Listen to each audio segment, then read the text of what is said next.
Manifesting doesn't work the same for empaths and highly sensitive people. And there's neuroscience that proves why. You're not broken. You're not too emotional. You're not too sensitive. You're just biologically different. Your brain and nervous system are literally wired to feel more, to process more, and to sense more than most people ever will. And when you learn to work with that wiring instead of against it, you become unstoppable in creation, in calm, in everything. Hi, everyone. There was such a fabulous response from the last video I did about manifesting for empaths and highly sensitive people and how to know if you are one. I thought I would follow this up with a video on literally how we are different, because the common feedback is we're too sensitive because we had trauma when we were little. And yeah, we all did. Everybody had trauma. If we didn't get the love that we wanted, we have trauma. But we came in with a very different system. So hang in there with me today. I want to get into the science of it, because so many of you, as I did for years, thought something's wrong with me. I need to heal myself and I need to fix myself. And that could not be farther from the truth. We are literally different. I am convinced, after digging into all this and into the science and the neuroscience of it, that we are an unclassified group of neurodiverse individuals. And nobody knows this. Nobody's really speaking to it. My husband's on the autism scale. I'll talk about this in the video. And for years, people have been autistic but undiagnosed or unrealized, and we're no different. So hang in there with me. I'm going to talk about the science so that you can let yourself off the hook and stop believing that there's something wrong with you. Most of us have been told that we're too sensitive or too emotional, and we're not. We're just different. Our nervous systems are different. Empaths and highly sensitive people are biologically different.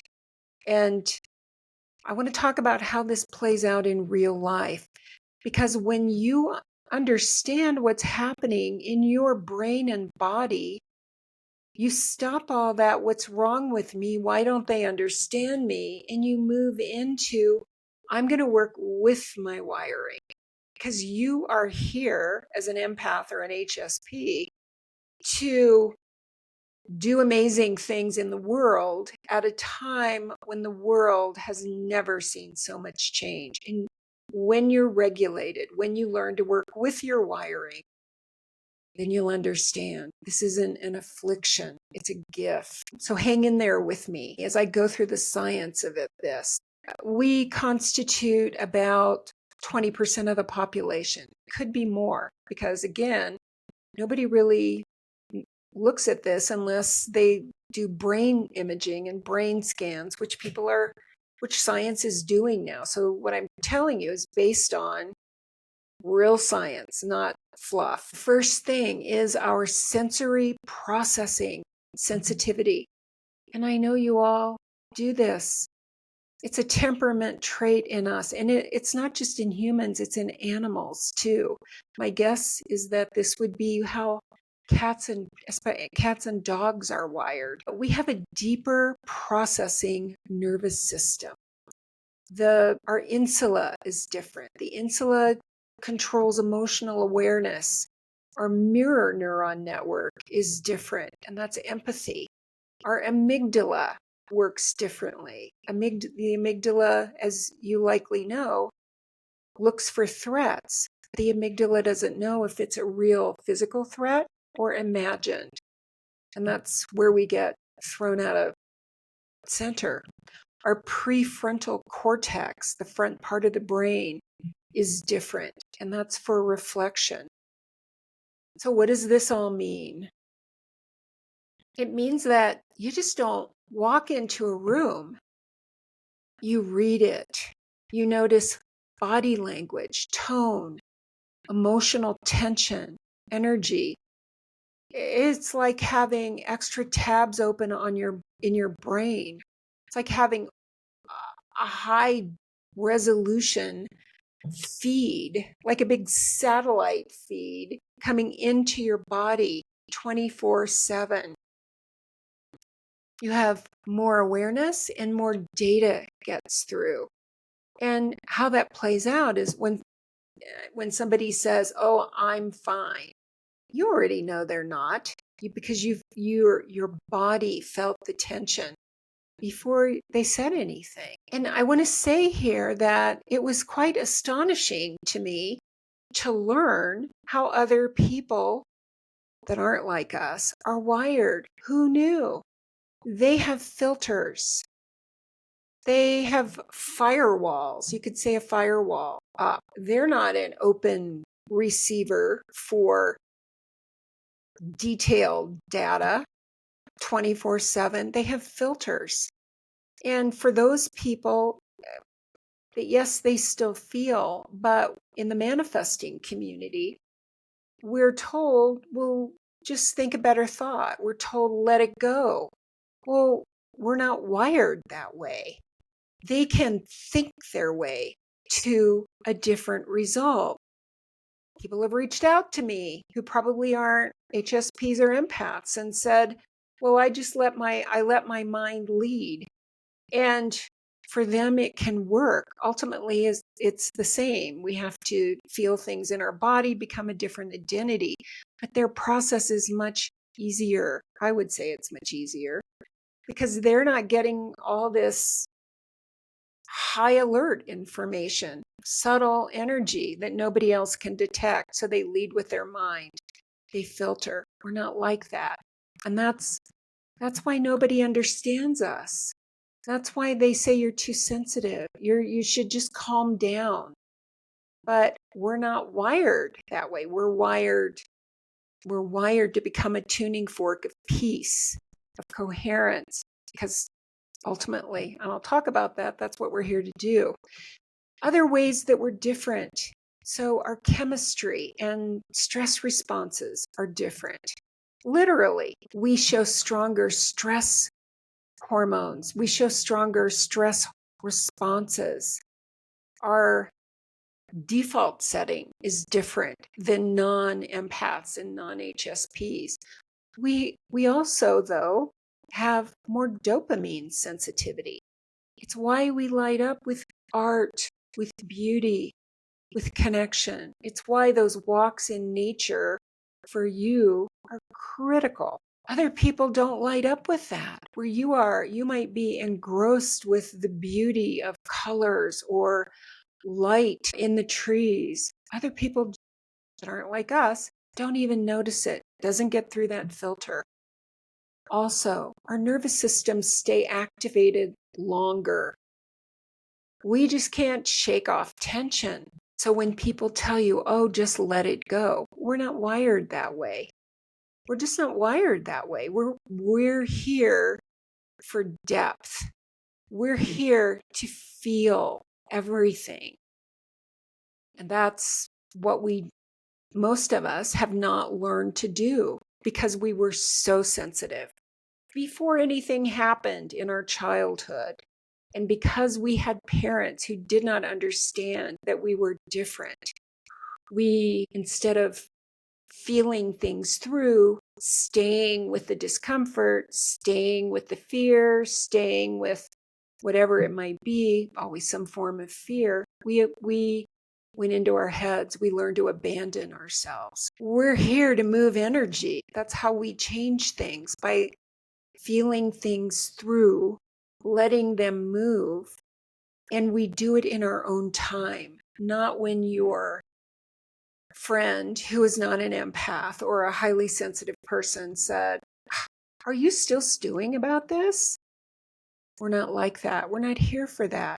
It's why we get so drained in crowds. Now that I live in a town of 100,000 people, When I drive back to Scottsdale, which is a couple of hours away, I literally can feel the energy closing in on me. I can feel it in my body. And it's why conflict to you feels like physical pain. It feels like somebody's hurting you. It's why emotional abuse for us is literally worse than physical abuse. For all the reasons that I just said. With physical abuse, it happens, there's an end, but with emotional abuse, there's no end, and we're still processing it. And if you are with a narcissist, they're here to teach you to get centered, get grounded, create boundaries. So for neurotypicals, I'll just call them neurotypicals, the stress dial goes up and down, right? Up and down. It goes up, they turn it down. Up, they turn it down. They just keep moving forward because they have those filters. We don't have that. For us, the stress turns up in volume, it spikes fast, and it doesn't just go down. It might take us out. It takes its time to settle. We're not too sensitive. We're not too anything. We're just different. I want to talk about mirror neurons. Our mirror neurons are the brain's empathy network. So what we know now is that it's the mirror neurons in a baby's brain that looks at its mother and expects a smile, expects the mother to coo and respond in a loving way. And when we don't get that, that's when we start the defense mechanisms, the coping mechanisms, the I'm not lovable, I'm not enough. But here's the thing that science is just now showing us that those mirror neurons in us are already supercharged. It's not that we have these beliefs that we're not lovable because we didn't get it. It's because they're supercharged and nobody knew how to give it to us. And if you were raised in the let the baby cry era, some mothers believe that. For us, it was even more devastating because of the mirror neurons. Some of you that I've talked to are amazing intuitive guides. And our mirror neurons help us feel other emotions, somebody else's emotions as if they're happening inside of us. I know when I work with a client, I can tell what's going on. I literally feel in my body what's happening with them. I can feel the resistance. I can feel everything. So this is a gift when we understand how to regulate. You all are amazing in your abilities because of what other people would say are faults. They're not at all. And I just want to say this about the mirror neurons. They're beautiful for connection, but they can hijack our mood if we don't know how to separate what's ours and what's not. Maybe your spouse comes home from a day at work, or your spouse is in a bad mood. You get near your spouse and you can feel it automatically. So it can hijack us. That's why we need to learn how to regulate ourselves and how to know, is this mine or is it his or hers? Or is this mine or is this a field disturbance? The No King's March was this weekend, and I literally could feel it in my body. I could feel the agitation. And when we become really sensitive and regulate ourselves, then we become highly attuned for what's happening in the greater field, in the world, because we have a function that I'll talk about at the end. The next piece where we're different is that we each have a default mode network. Now that sounds like a computer, doesn't it? But we each have one, and it's the part of the brain that runs imagination and reflection and self-story. So we have a more active default mode network. We live in inner reflection. We live in it. That's why we replay conversations. It's why we dream vividly. And we're drawn to meaning. We're drawn to beauty. So, for example, when something happens, you don't just react, you process it 6 ways from Sunday, wondering, what did this mean and what can I learn from it? And if you're like most empaths or HSPs, you're saying, you probably go into, could I have avoided this? Did I do something wrong? Right? That's the downward spiral. But other people don't do this. Who knew, right? Like, I sure didn't. I thought they were pretty much like us. They're not. Another area is heart-brain coherence and energy fields. And most of you know about heart math. They've found that the heart creates an electromagnetic field and that it's measurable several feet out. Here's the thing. Empaths' hearts synchronize faster with others. Faster. This isn't just some woo thing. It's physics. It's science. They've measured it. It's why you sense people's energy or feel drained near negativity. It's why you might be finding now, as you do more boundary setting and honor yourself, that you have very little tolerance for people who complain or are negative. It feels bad. That happened in my life a few years ago. I don't have those people in my life anymore. The blamers. It just feels bad. But once you can hold your own heart rhythm steady, you stop absorbing and you start influencing. And that's really your gift, our gift. We start influencing. It's resonance and it's measurable. So how does this all play out in day-to-day life? Crowds. You walk into Target and 5 minutes later, you're done. Right? The crying kid, the frustrated mom, the angry couple. Your system just absorbed everybody's emotional static. Social media. Scrolling feels like drinking emotional Red Bull. You take in everybody's vibration. That's why so many of you have gotten off social media, because it's just so negative and polarized and it feels bad. It not only feels bad, you're taking it in. You're receiving it. And until you can truly step into observer mode, then you become it. You become the anger. You become the depression. You take in all the what ifs, the negative what ifs. Relationships. We attract deep feelers, but we also attract chaos. We sense what other people repress. I don't know if you can relate to this, but earlier in my life, when I was an incoherent, ungrounded empath, I could see the patterns that they hadn't addressed, but I could also see who they could be. I could see that version of them. We see people's potential. We see the chaos in them, but we see the potential more, even when they're not being it. Again, this comes down to we're this big satellite receiving dish, intergalactic receiving dish.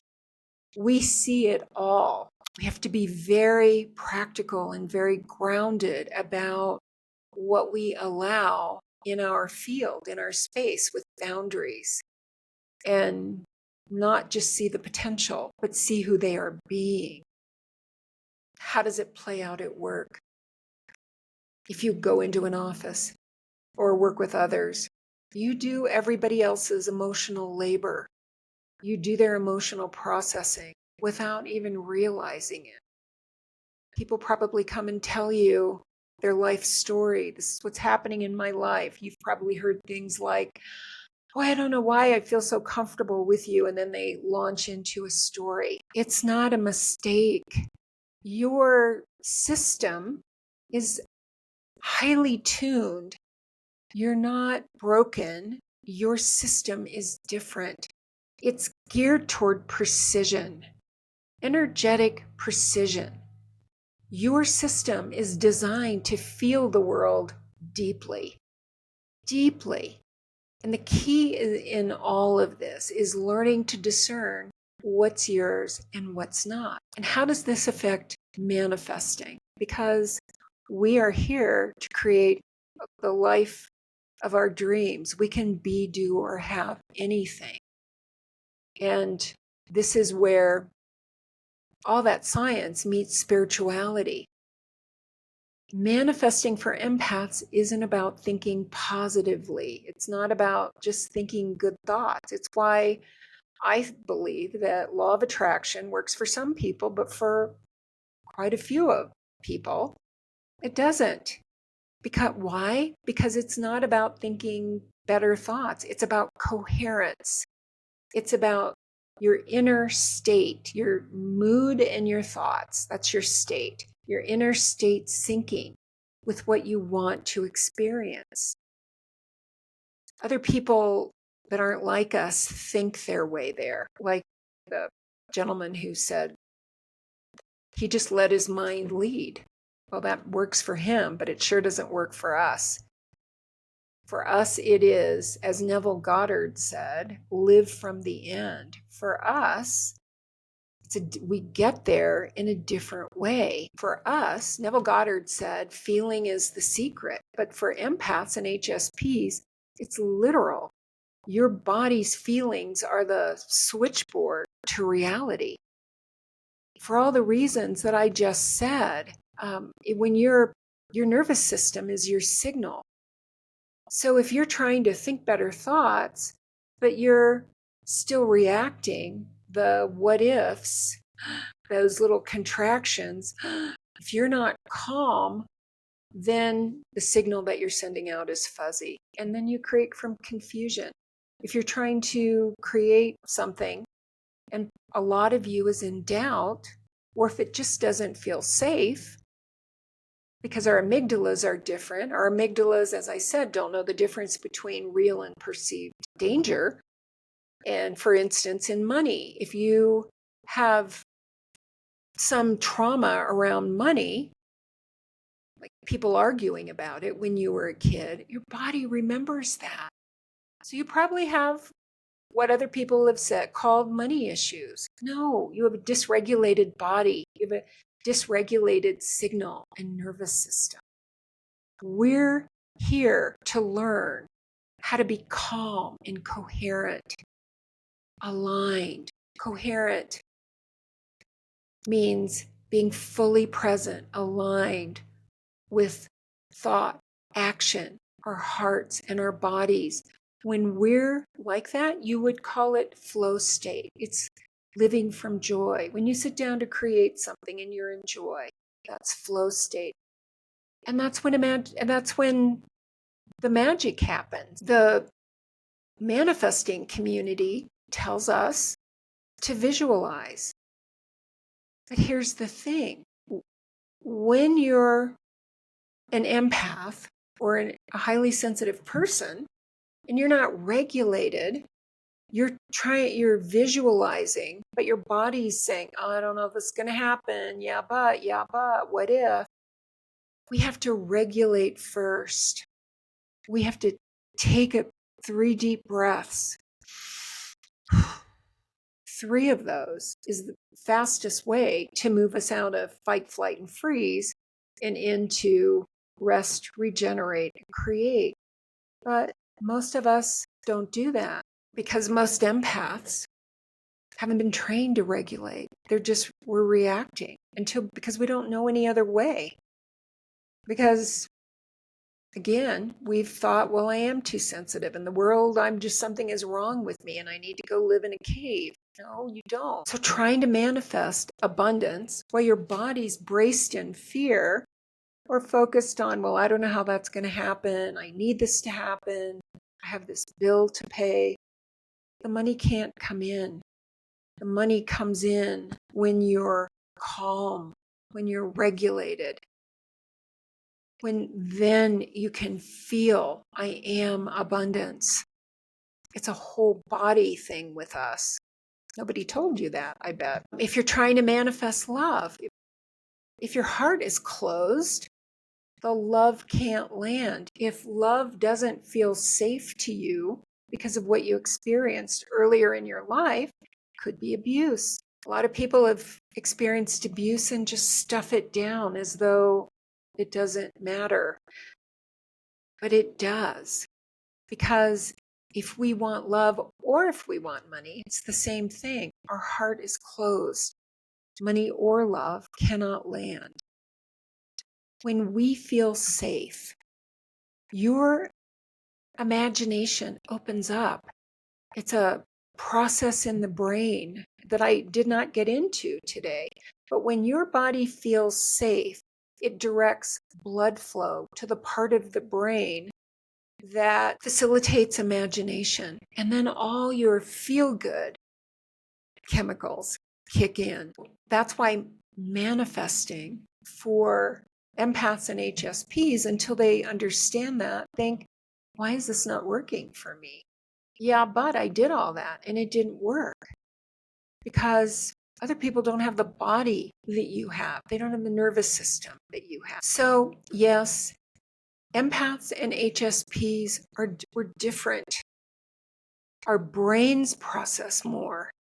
We just take in more data. It is estimated from cognitive neuroscientists that in every second, we take in about 11 million bits per second. But we take in more data, and we've talked about how we process it differently. So the studies that I've seen show that we, out of those 11 million bits of data that we take in and that our brain translates to information, to sensory information like sounds and what we see, most people stay within the same 40 to 60 bits. For us, we take in more and we process it differently. We feel more. That's why I hear from so many of you who are in tears because nobody understands you. They won't understand you. We don't have the shields. So our sensitivity isn't something to fix. It's a superpower. It really is a superpower. And I want to just talk a little bit about what do I mean by that? Once we learn to regulate, once we stop trying to fix ourselves or heal ourselves and just understand that we have a completely different neurological and biological system that processes things differently. And once you learn to do that, which is my work with clients, then you are someone who becomes a tuning fork. A tuning fork sends out a tone and changes the frequency of everything and everyone around you. So you become that tuning fork for peace, for coherence. And that's the work. I'll do another video on this, but I was curious and looked up some of the rare astrological things that are happening next year. And at the end of February, we're coming to a big reset point. And the world is changing. The world is going to change so much over the next few years. We're not wired for change. Even the normal people, the regular people who have filters, they're not wired for all this change. You have to remember that you're feeling this now. You know the house is on fire. Nobody else even knows. So you're being invited to come into balance, into being grounded, into coherence, into the stillness, that tuning fork. You're the stillness in the storm. And that's why you're here. That's why you're on the planet. That is just what I call you can't make this stuff up stuff for the things that are happening in the world and how you personally are here to influence them. And it really is just by you learning to regulate yourself, to come back to stillness, to learn how to work with your system, to not care if people understand you or not, because you are the one that sends out that signal like a tuning fork around you.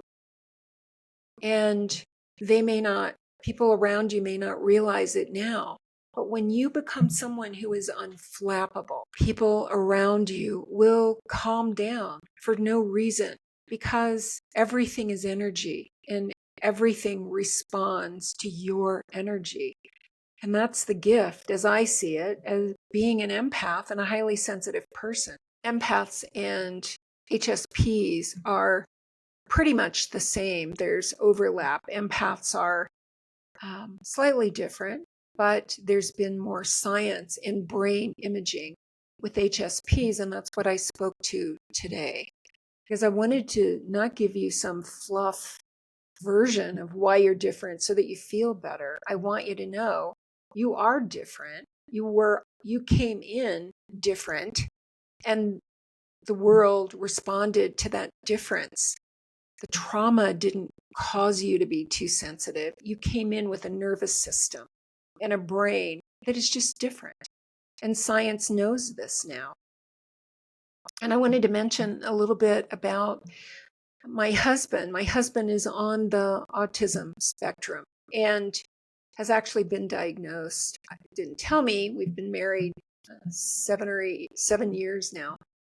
So I understand now, after digging into all this science, why, as unlikely as it might be that it's a perfect fit, it is.